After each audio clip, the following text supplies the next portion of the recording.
Hai guys, kali ini saya akan merangkum film horor Indonesia bertemakan anak sekolahan berjudul Ada Hantu di Sekolah 2004. Tanpa basa-basi lagi, monggo disimak ceritanya. Namun sebelum lanjut, jangan lupa ditekan dulu like, comment, subscribe, serta share video ini sebanyak-banyaknya ya. Oke. Scene diawali oleh kegiatan belajar mengajar di suatu kelas. Tasya mendengar lagu. Bersamaan dengan itu muncul bayangan hitam. Melihat Tasya ketiduran, Bu Ingrid sebagai guru killer pun marah-marah. Di sini siswa-siswanya pilihan, disiplinnya keras. Jam istirahat kamu temui saya di ruang guru. Film pun dimulai. Malamnya, Tasya dihukum membersihkan perpustakaan. Sebagai bentuk solidaritas, para sahabat Tasya membantu. Mereka adalah Upi, Arya, Monica, dan Ardan. Aduh, Ardan. Upi melihat coklatnya dimakan Monica. Mereka kejar-kejaran hingga coklatnya terjatuh. Ketika mengambilnya, Upi menemukan keramik yang berlumur darah. Karena ketakutan, mereka pulang. Tiba-tiba ternyata itu Rafael. Sebelum pulang, Upi kebelet pipis. Ia pun ditemenin Tasya dan Monica. Baru masuk toilet, Upi menemukan Ciwi. Halo. Bang. Upi ketakutan dan menceritakan pengalamannya. Dari tadi kita di sini nggak ada yang keluar kok. Di rumah, Monica menulis diari. Isinya tentang Tasya yang mimpi horor dan dihukum membersihkan perpustakaan. Mereka ngeliat murid perempuan yang gue sendiri malah nggak lihat. Monica juga menuliskan pengalaman Upi melihat setan di toilet. Mamanya Monica memberikan telepon dari Upi. Upi curhat jika ia masih kepikiran dengan darah di ubin perpustakaan. Jangan-jangan itu bukan darah lagi. Bukan darah apaan dong? Saat meletakkan HP, ada sosok mendekati Upi. Ternyata itu adiknya Upi bernama Upa. Hari berikutnya, di kelas Monica cerita jika ia habis bertanya tentang darah di ubin perpustakaan kepada satpam sekolah. Katanya sih paling cuma darah tikus doang. Maklum, kolong-kolong rak perpustakaan itu jangan dibersihin. Tasya kepo karena Arya sibuk chattingan. Lagi sama siapa sih, Ar? Lagi ngejar-ngejar Tracy kan? Mereka bubar karena Monica mau praktek komputer, sedangkan Arya dan Ardan ke kelasnya Rafael. Di sisi lain, Rafael dengan gayanya menyapa para Ciwi. Arya dan Ardan datang mencari Tracy. Ya, kagak ada, lihat aja tuh, udah jalan ya sekarang. Tasya curhat ke Monica dan Upi jika ia suka dengan Arya dan pengen ngode. Disinilah Tracy muncul. Rafael memperingatkan jika Tracy udah banyak yang suka. Guru-guru yang udah suka sama dia udah banyak, apalagi anak kelas 2, kelas 3. Ardan menengahi jika tujuan mereka sekolah adalah untuk meraih cita-cita, bukan cari pacar.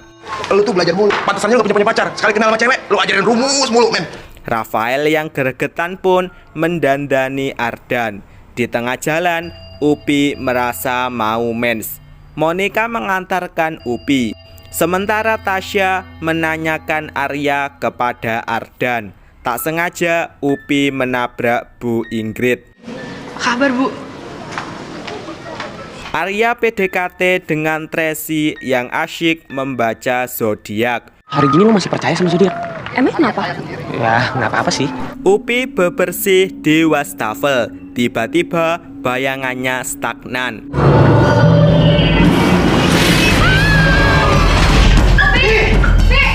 Upi pun ditolong Pak Jonathan, Monica, dan beberapa siswa lain. Tasya yang nyangkruk bersama Ardan ditelepon Monica jika Upi. Iya, gue ke UKS sekarang ya. di UKS semua sahabat Upi menghiburnya. Namun Tasya sibuk menelpon Arya. Tasya sedih karena Arya seakan gak peduli lagi dengan persahabatan mereka. Ya, gue sedih aja, Mon. Upi lagi kayak gini tapi Arya nggak ada. Tracy meminta Arya menemaninya beli lip gloss. Pulang sekolah, Tasya dan Monica main ke rumah Upi. Mereka membahas lagi tentang hantu yang mereka lihat di perpustakaan. Waktu itu lu bilang hantunya pakai seragam sekolah gitu, bener? Seragamnya udah lusuh banget gitu deh. Rafael main PS. Ia mengambil minum di kulkas. Tiba-tiba Rafael pun bersembunyi di balik selimut dan mendengar nyanyian.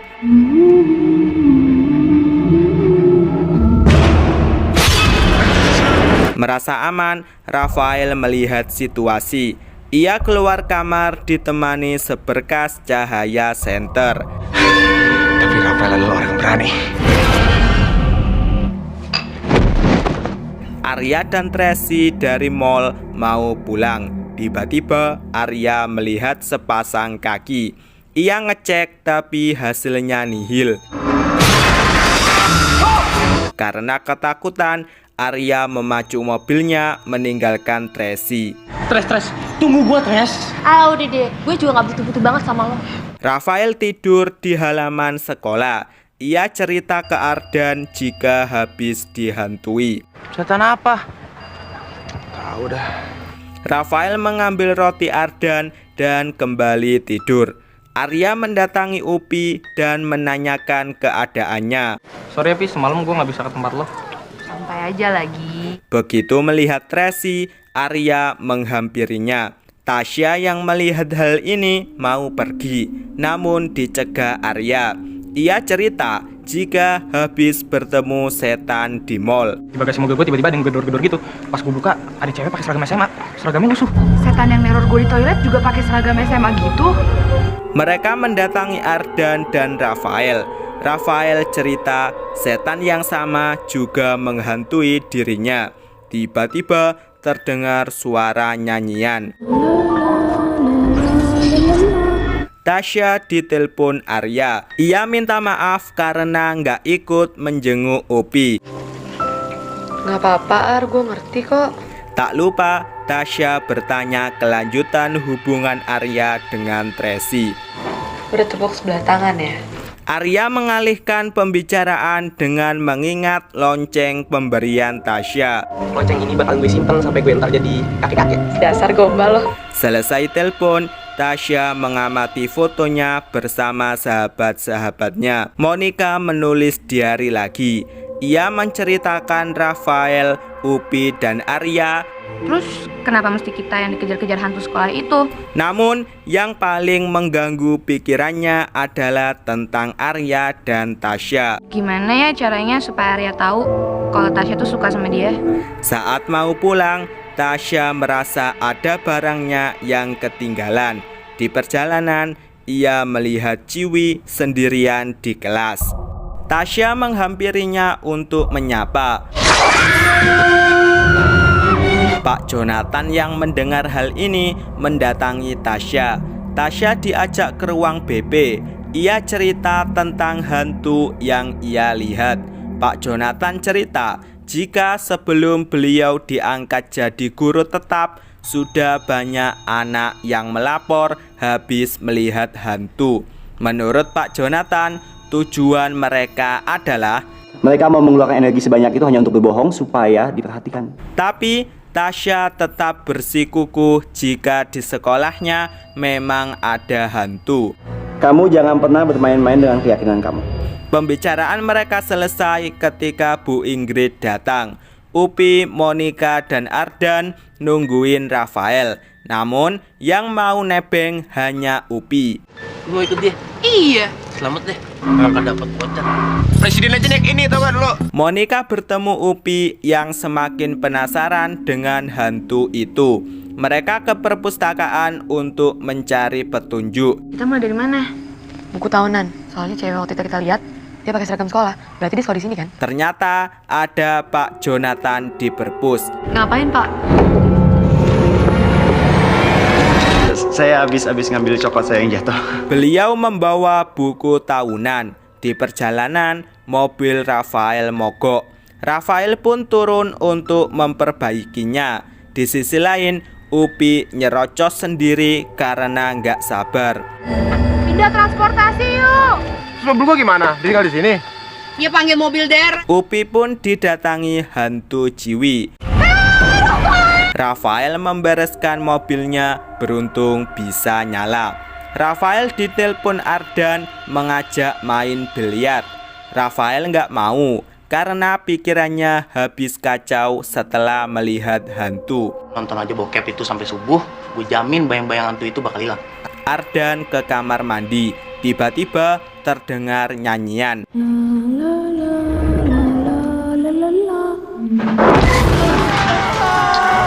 Ia pun menceritakannya ke Rafael dan Arya. Nggak percaya sih lu kalau gua bilang. Puas guyon, mereka pulang. Arya mau nebengin Tasya, Upi, dan Monica.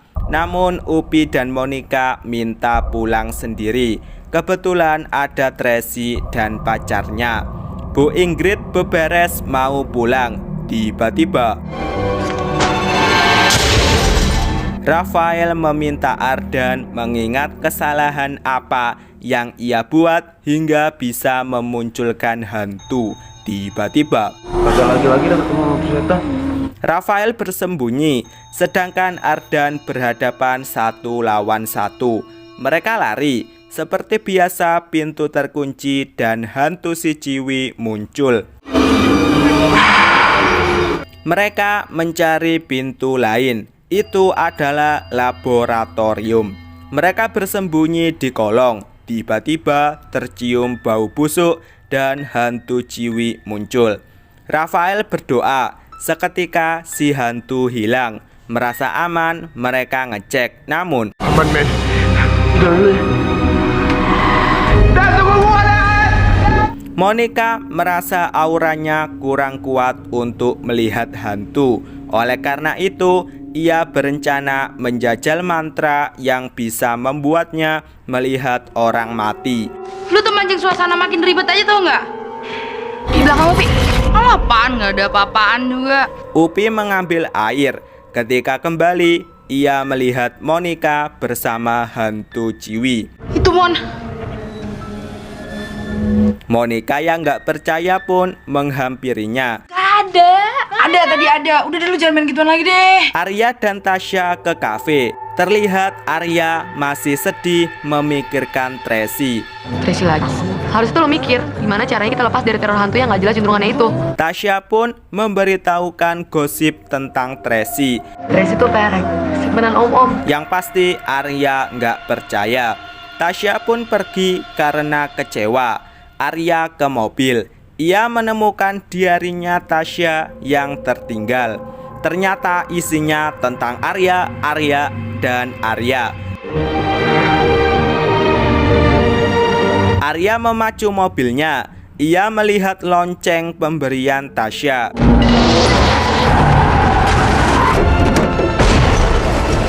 Tasya minum. Bel rumah berbunyi. Itu adalah Arya. Arya minta maaf dan memberikan loncengnya. Kalau tiba-tiba tengah malam loncengnya bunyi, itu tandanya gue kangen sama lo. Arya pun pergi. Ternyata hanya mimpi. Rafael menelpon Tasya dan mengabarkan jika Arya Meninggal, Tas. Apa? Tiba-tiba loncengnya sudah ada di genggaman Tasya. Bersama-sama mereka mengantarkan Arya ke peristirahatan terakhirnya. Pulang dari makam, semuanya merenung sedih kehilangan Arya. Di sekolah, mereka masih membicarakan Arya. Rafael marah-marah sendiri karena nggak bisa mengendalikan kesedihannya. Arya tuh udah meninggal tau gak? Ngapain lu pada mikirin semuanya? Ikhlasin apa sih? Upi berencana memanggil dukun dan mereka sepakat mau membersihkan sekolahnya dari teror hantu. Di sisi lain, Pak Jonathan membuka kenangan SMA-nya bersama pacarnya bernama Jasmine.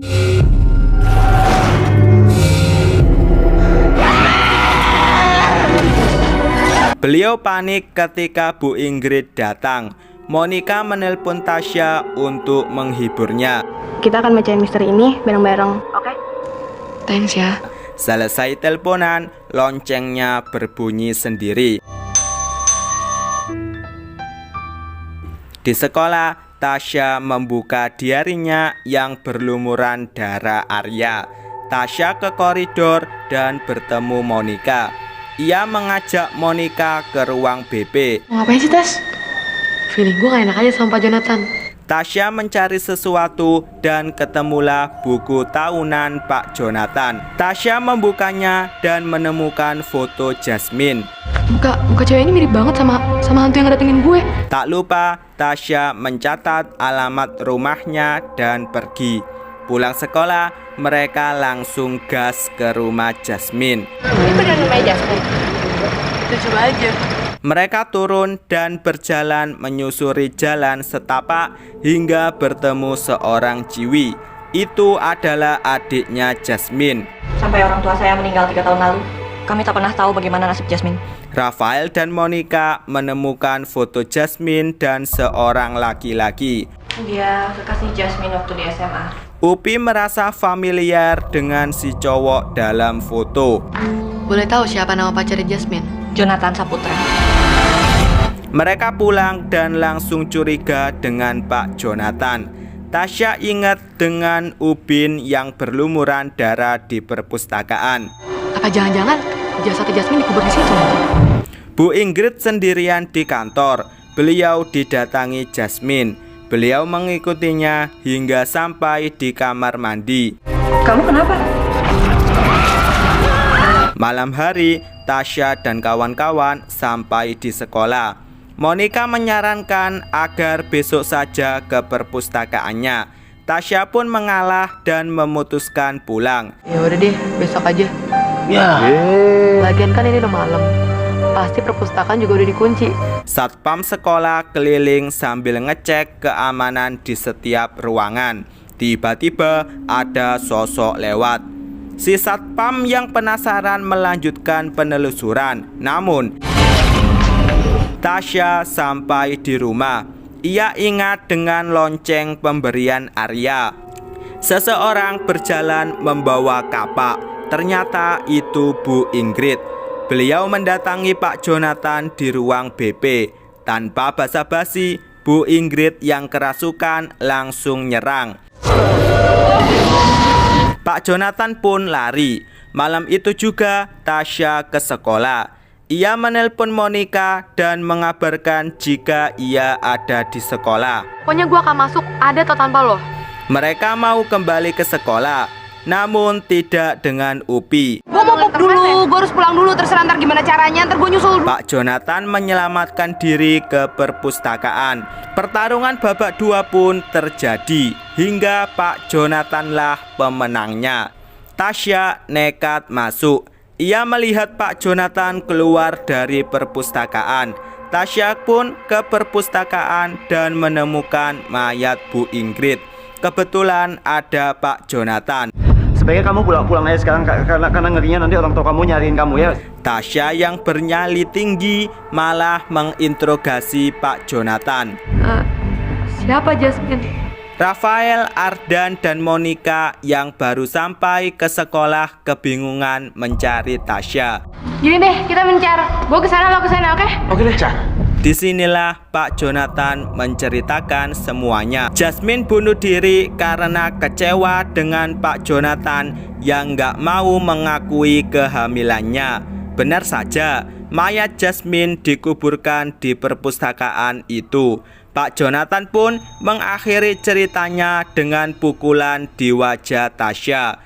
Tiba-tiba Bu Ingrid muncul dan yang pasti menghabisi Pak Jonathan. Mereka semua pun terkapar. Monica, Rafael, dan Ardan sampai di perpustakaan. Mereka menemukan mayat Pak Jonathan, mayat Bu Ingrid, dan menolong Tasya yang selamat. Upi sampai di sekolah.